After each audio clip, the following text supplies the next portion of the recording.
আসসালামু আলাইকুম। বাংলাদেশের জনগণের এক পয়সার কোনো মূল্য নাই। তারা নামমাত্র ভোট দেয়, তাদের ভোটের কোনো মূল্য নাই। আমি কেন এই কথা বলতেছি আপনারা আমার সম্পূর্ণ ভিডিওটা দেখে যান, তারপরে বুঝতে পারবেন। ভিডিওটা শেয়ার করে দিবেন আপনাদের বন্ধু-বান্ধবকে দেখার জন্য। আপনারা জানেন গণভোট কিন্তু বিজয় লাভ করছে। আপনারা বিজয় লাভ করাইছেন আলহামদুলিল্লাহ।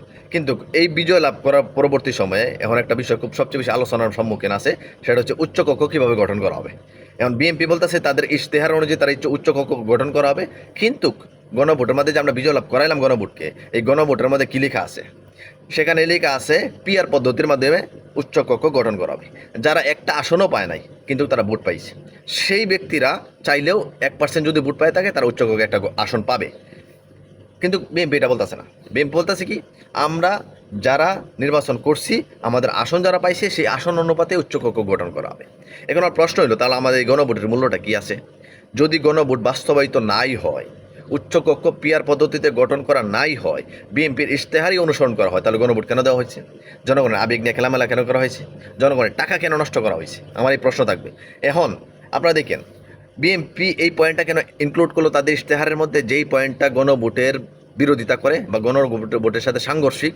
গণভোটে বলতেছে পিআরের মাধ্যমে, আপনি বলতেছেন আপনার ইশতেহারের মধ্যে এই আপনার আসন অনুপাতে দিবেন, তাহলে ওইলোটা কোনটা? আপনারা ক্ষমতা যাবেন, আপনারা বড় দল, এটা সবাই জানে, ভালো করে জানে আপনারা ক্ষমতা যেতে পারবেন, ক্ষমতা যাবেন। আপনারা এই বিষয়টা কেন ইনক্লুড করলেন? যে বিষয়টা গণভোটের সাথে সাংঘর্ষিক, তার মানে কি এটা আপনারা যাবেন গিয়ে ক্ষমতার মধ্যে গিয়ে গণভোট বাস্তবায়িত করবেন না? আপনাদের মনে মনে কি এটা ছিল? পূর্বে থেকে জনগণ আপনারা লক্ষ্য করবেন, পূর্বে এই গণভোটের বিরোধিতা করছে কিন্তু বিএনপি ভাই, বিএনপির ভাইয়েরা। গণভোটটা চায় নাই তারা। বিএনপির বর্তমান চেয়ারপারসন এবং আমাদের প্রধানমন্ত্রী উনি নিজে পর্যন্ত বলছে যে এই গণভোটের চাইতে সম্ভবত আলু না পেঁয়াজের নাম মূল্য নিয়ে কথাটা বলছিল। এবং পরবর্তী সময়ে গণভোটের কোনো ক্যাম্পেইন চালানো হয় নাই, গণভোটের বিরুদ্ধে না ক্যাম্পেইন চালানো হয়েছে। এবং উচ্চপদস্থ যত নেতা কর্মী আছে সবাই বলছে যে না, গণভোটে আমাদের হা দিতে হবে বিএনপির বাইরা। আলহামদুলিল্লাহ, ধন্যবাদ জানাই এটার জন্য। কিন্তু তৃণমূলে যত নেতা কর্মী আছে নির্বাচনের দিন পর্যন্ত তারা গণভোটের বিরোধিতা করছে। গণভোট বিজয় লাভ করুক এটা তারা চায় নাই। এখন এই ক্ষমতায় আসার পরে তারা ক্ষমতায় আসলো, আয়সা বলতেছে আমরা পিআর পদ্ধতির মাধ্যমে উচ্চকক্ষ গঠন করব না, আমরা গঠন করবো এই নিম্নকক্ষের আসন অনুপাতে। তার মানে কি দাঁড়াইতেছে? এই গণভোট বাস্তবায়িত হবে? আমি পূর্বে একটা ভিডিওর মধ্যে বলছিলাম যে এই গণভোট বাস্তবায়িত হওয়া নিয়ে খুব সন্দেহ আছে। কেননা তারা চাইতেছে না গণভোট বিজয় লাভ করুক। তারা চাওয়ার পরে যখন আসলো তাদের নেতা কর্মীরা এই গণভোটের বিরোধিতা করছে। এখন যারা ক্ষমতায় আসছে এখন বলতেছে কি উচ্চকক্ষ গঠন করা হবে পিআর পদ্ধতির মাধ্যমে না, উচ্চকক্ষ গঠন করা হবে নিম্নকক্ষের আসন অনুপাতে। তাহলে এই গণভোটের কোনো প্রয়োজনীয়তা ছিল? কোনো প্রয়োজনীয়তা ছিল না। এই গণভোটের মধ্যে যে টাকা ব্যয় করা হয়েছে, যে অর্থ ব্যয় করেছে, এই অর্থ ব্যয় করার কোনো প্রয়োজনীয়তা ছিল? কোনো প্রয়োজনীয়তা ছিল না, কিন্তু এটা করা হয়েছে।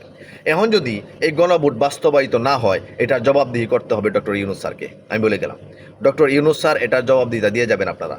কেন জনগণ আপনারা এই জবাবদিহিতা চাবেন?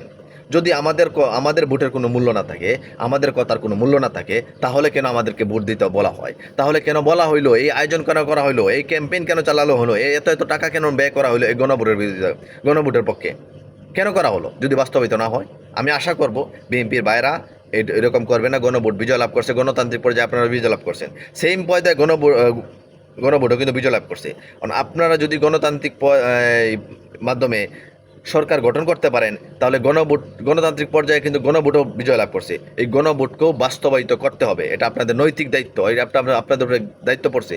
আপনারা এরকমভাবে জাতির সাথে বেইমানি করেন না, গণভোটটাকে বাস্তবায়িত করেন। গণভোটের মধ্যে যে পয়েন্টে কাজ করার কথা বলে সেই পয়েন্টে সেইভাবে আইন প্রণয়ন করেন। আপনাদের কাছে অনুরোধ থাকবে, জনগণকে নিয়ে অন্ততপক্ষে চিনিমিনি খেলেন না।